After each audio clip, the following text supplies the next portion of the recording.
Gracias.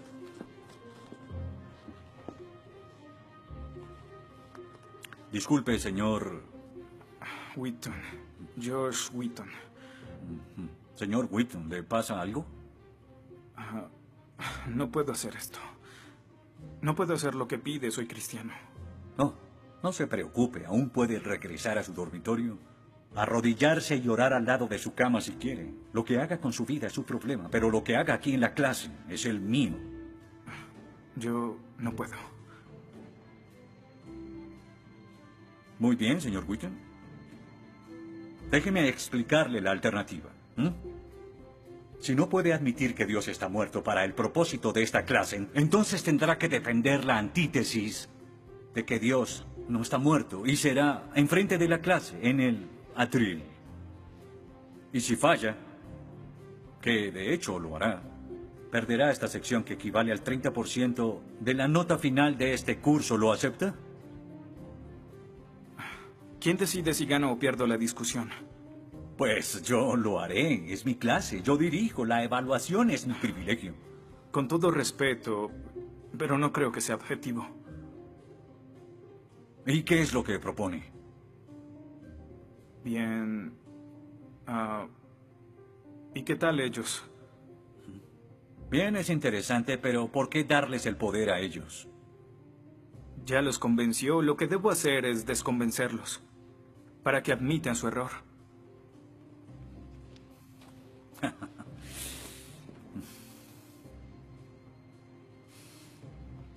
Bien. Señor Wheaton, tendrá 3 sesiones los últimos 20 minutos de las próximas 3 clases para que exponga su punto. Le prometo que haré las menores interrupciones posibles. Puede pedir lo que quiera en la clase, pero no le daré más tiempo. Los ateos dicen que nadie puede probar la existencia de Dios. Y tienen razón. Pero yo digo que nadie puede refutar que Dios existe.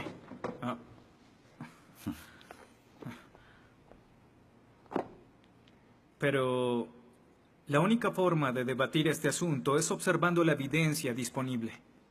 Y es lo que vamos a hacer. Pondremos a Dios en un juicio. Con el profesor Radisson como fiscal y yo como el abogado defensor. Y ustedes como el jurado. La mayoría de cosmólogos están de acuerdo con que el universo empezó hace 13.7 billones de años en un evento conocido como la Gran Explosión. Ahora, analicemos la descripción del físico ganador del premio Nobel Steven Weinberg de cómo habría sido la Gran Explosión y, ya que él es ateo, podemos estar seguros de que no hay ninguna inclinación religiosa en su descripción. Al principio, hubo una explosión y en 3 minutos, 98% de la materia que hay o habrá se produjo. El universo apareció. Por 2500 años, la mayoría de científicos estuvieron de acuerdo con Aristóteles, con la idea de que el universo siempre ha existido sin inicio o final. Pero la Biblia no está de acuerdo. En 1920, el astrónomo belga Georges Lemaitre, teísta, que de hecho... ¿Qué es un teísta? Un teísta es alguien que cree en la existencia de Dios. Dijo que todo el universo saltó a la existencia en un billonésimo de segundo. De la nada, en un inimaginable destello de luz. Así es como esperaría que el universo respondiera si Dios hubiera dado la instrucción en Génesis 1:3 que exista la luz. En otras palabras, el origen del universo apareció como se esperaría después de leer Génesis y por 2500 años. La Biblia tiene razón y la ciencia está equivocada. Todo apunta a un Dios que lo creó, verán. En el mundo real no se ven cosas que se salgan de la nada, pero los ateos quieren hacer una excepción en esta regla. Específicamente en el universo y... Pero en su libro El espejismo de Dios, Richard Dawkins dice que si me dices que Dios creó el universo, entonces tengo el derecho a preguntar quién creó a Dios. La pregunta de Dawkins solo tiene sentido en términos de un Dios que ha sido creado. No tiene sentido en términos de un Dios no creado. que es la clase de Dios en el que creen, incluso dejando a Dios fuera de la ecuación, tengo el derecho de devolverle la pregunta al señor Dawkins y decir, si el universo te creó, ¿quién creó el universo? Ven, tanto teístas como ateos están agobiados por contestar la misma pregunta de cómo iniciaron las cosas. Lo que espero que entiendan de esto es que no hay que cometer suicidio intelectual para creer en un creador tras la creación, y en la medida que descarten a Dios, se verán obligados a encontrar una increíble explicación de cómo las cosas iniciaron.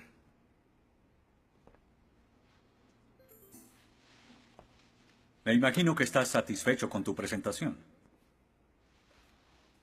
Veo que astutamente evadiste el hecho de que Stephen Hawking, el científico más famoso del mundo y no es teísta, recientemente estuvo a favor de un universo autodiseñado. No lo evadí, simplemente... Simplemente no lo sabías.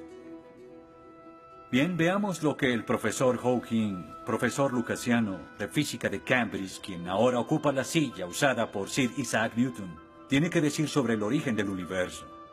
Y cito: ya que hay una ley como la gravedad, el universo puede y se creará de la nada. Creación espontánea es la razón. Hay algo en lugar de nada. Por eso es que el universo existe. Nosotros existimos. No es necesario invocar a Dios para tener al universo en movimiento. Final de la cita. Nunca ibas a mencionar su comentario, pero su opinión se mantiene. ¿Qué respondes?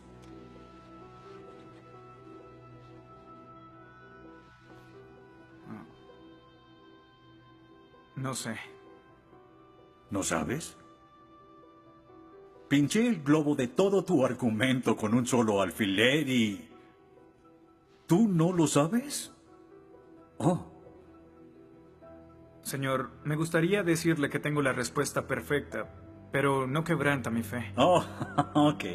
Así que el más grande cerebro científico de toda la historia dice que Dios no es necesario, pero un estudiante de primer semestre dice, oh, sí lo es. Wow, ¿sabes? Va a ser una decisión muy difícil. Pues estaré pendiente la próxima semana. Se acabó la clase. Gracias a una ley como la gravedad, el universo puede y se creará de la nada. Y para ser honesto, no sabía cómo refutarlo. Después de todo, es cierto que Hawking es un genio. Pero el profesor John Lennox, quien enseña matemáticas y filosofía, ha demostrado que no hay ni uno ni dos, sino 3 errores de lógica en esa simple frase y se reduce a un razonamiento circular. Hawking básicamente está diciendo que el universo existe porque necesitaba existir, y como el universo necesitaba existir, se creó a sí mismo. Es como si les dijera que la carne enlatada es la mejor que haya existido porque en toda la historia no hay comida que sea mejor. Quizá me vean extraño y les digo que nunca he probado nada más. Y tienen razón, lo estoy ratificando. Pero cuando Hawking afirma que el universo se creó a sí mismo porque así debía ser, y luego dice que tiene una explicación de cómo y por qué fue creado, no reconocemos que está haciendo lo mismo. Pero así es. Continuando con Lennox, sandeces se quedan en sandeces, aunque sean dichas por un famoso científico.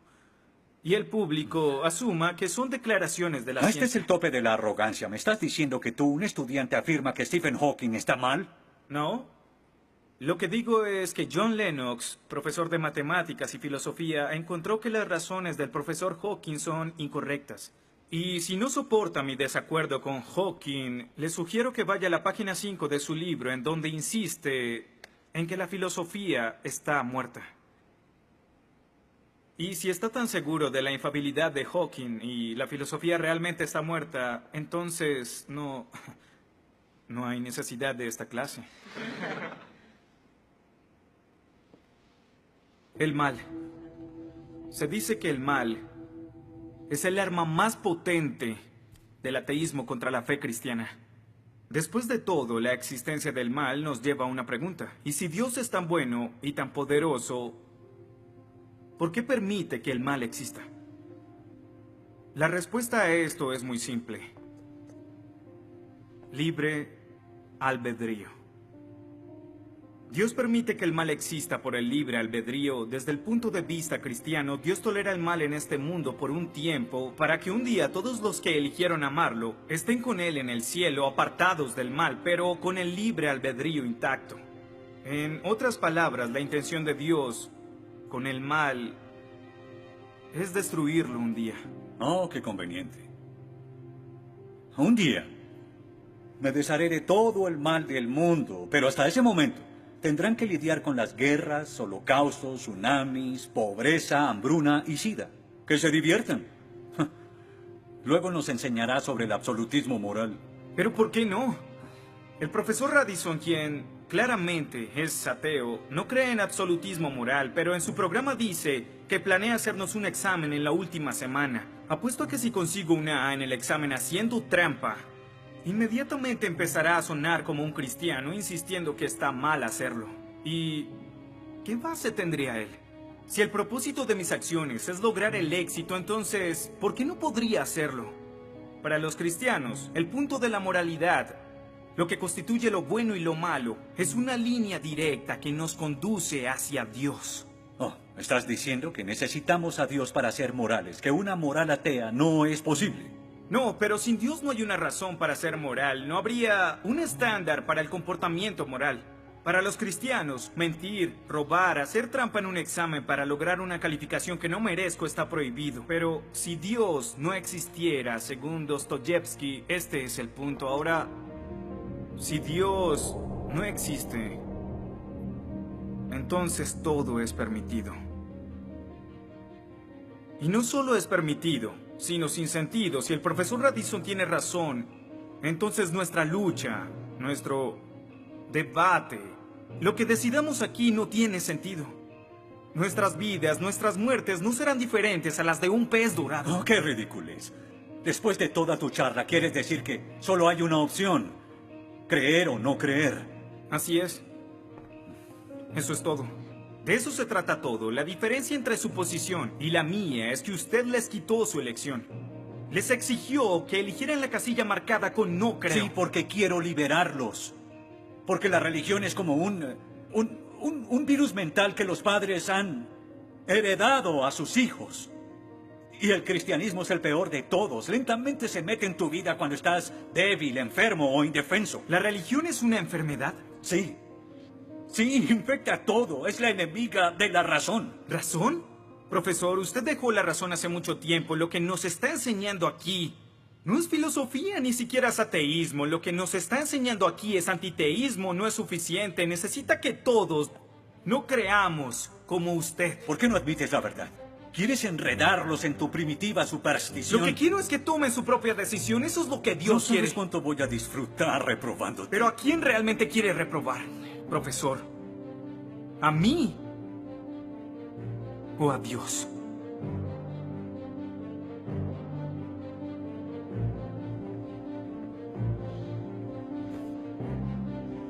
¿Odia a Dios?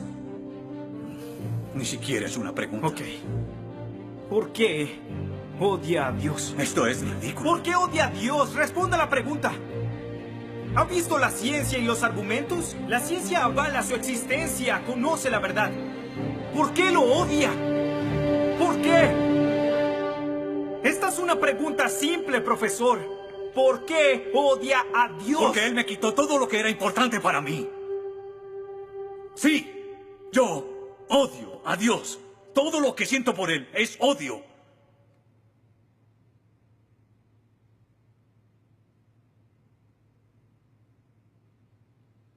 ¿Cómo puede odiar a Dios si no existe?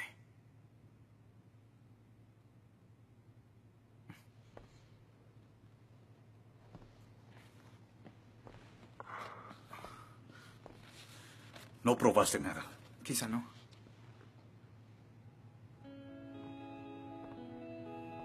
Ellos deben elegir.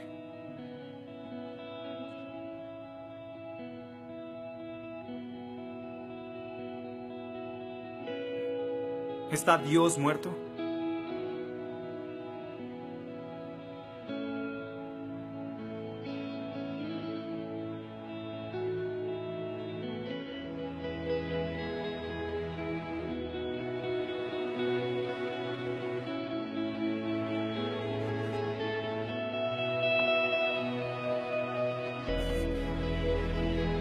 Dios no está muerto. Dios no está muerto.